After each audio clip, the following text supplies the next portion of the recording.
आज की मुख्य खबरों में देखते हैं क्या है। कंगाल पाकिस्तान अब ब्रेन ड्रेन से हाँफ रहा है। मुनीर के बड़े बड़े दावों की हवा निकल गई। पाकिस्तान से प्रतिभा पलायन की स्थिति में है और यह स्थिति अब गंभीर रूप धारण कर चुकी है। पाकिस्तान से लगभग 5000 डॉक्टर, 11000 इंजीनियर और 13000 अकाउंटेंट देश छोड़ चुके हैं। दिग्विजय सिंह की पोस्ट ने सियासी हलचल को और बढ़ा दिया है। उन्होंने पीएम मोदी की फोटो पोस्ट करके बीजेपी और आरएसएस की तारीफ की है।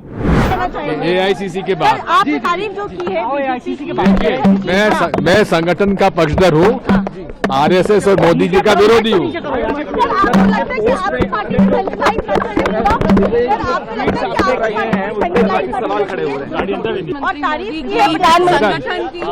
आपको गलत फहमी है। मैंने तारीफ की है संगठन की। मैं आरएसएस और मोदी जी का घोर विरोधी हूँ। पीएम की जो फोटो आपने ट्वीट की है, हाँ, वो उसको माना जा रहा है कि ये तारीफ है बीजेपी की, आरएसएस की और मोदी। बात ऐसा नहीं है, मेरी तारीफ संगठन की है। थोड़ा सा सीधा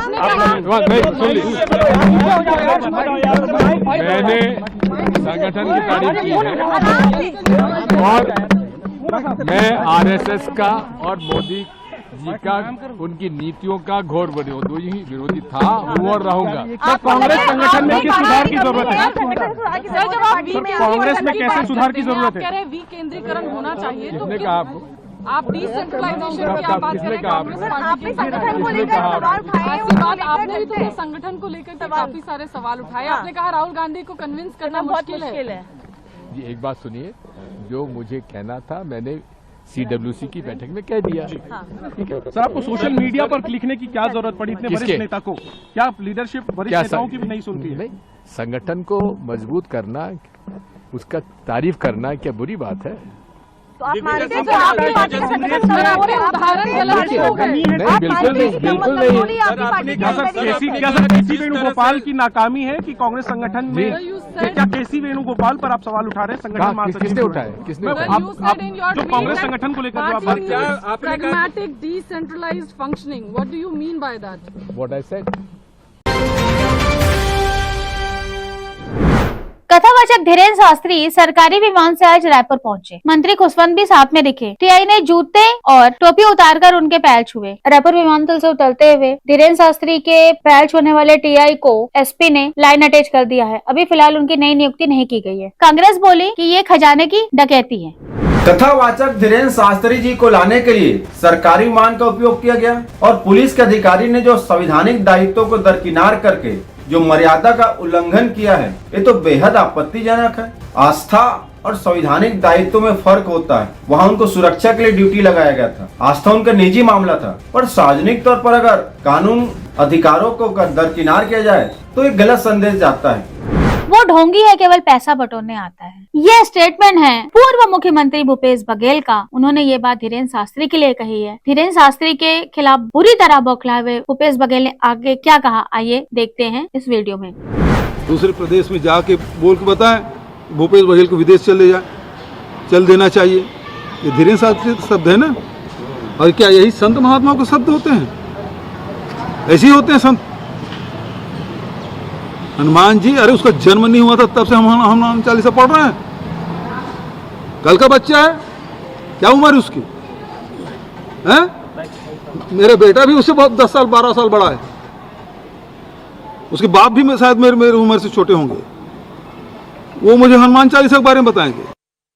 नेताओं के बयानों पर हम जवाब नहीं देते क्योंकि हम नेता नहीं हैं।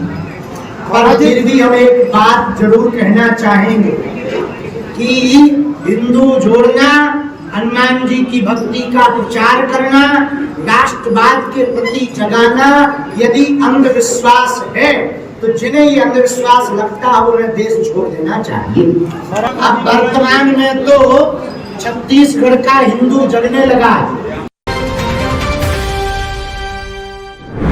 महिला का प्राइवेट पार्ट चेक करने वाला आरक्षक बर्खास्त। यह घटना दुर्ग जिले की बताई जा रही है। एक महिला जिसका बेटा गिरफ्तार था, जब वो उसको छुड़वाने के लिए आरक्षक के पास गई तो आरक्षक उसका प्राइवेट पार्ट छूने की कोशिश करने लगा। उस महिला ने यह कहते हुए कि मेरा पीरियड है, ऐसा कहने पर उस आरक्षक ने उस महिला को उस समय छोड़ा। ये अत्यंत ही गिरी हुई घटना है जो हमारे दुर्ग में हुई और हमारे एसएसपी ने तुरंत संज्ञान लेते हुए आरक्षक को बर्खास्त कर दिया है। कथी लेगी से तो मुझे पता है, लेकिन रात के समय उतना ये याद नहीं है।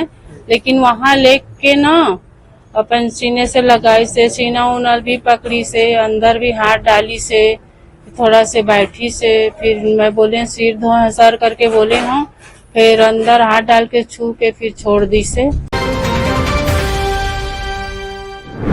पीडब्ल्यूडी के एक इंजीनियर को उसके बेटे ने घर से मारकर घसीट कर बाहर निकाल दिया। यह घटना दुर्ग जिले की बताई जा रही है। दुर्ग जिले में पीडब्ल्यूडी विभाग में कार्यरत उप अभियंता मोहनलाल प्रजापति 25 दिसंबर को अपने घर में बैठकर खाना खा रहे थे। उसी समय उनके बेटे से कुछ विवाद हो गया। विवाद होने के तुरंत बाद उनके बेटे ने घर पर अपने पिता को मुक्के और घूसों से मारा और घसीटते हुए उनको अपने घर से बाहर निकाल दिया। इस घटना की शिकायत लेकर मोहनलाल प्रजापति थाने पहुंचे और उन्होंने अपने बेटे के खिलाफ रिपोर्ट दर्ज कराई।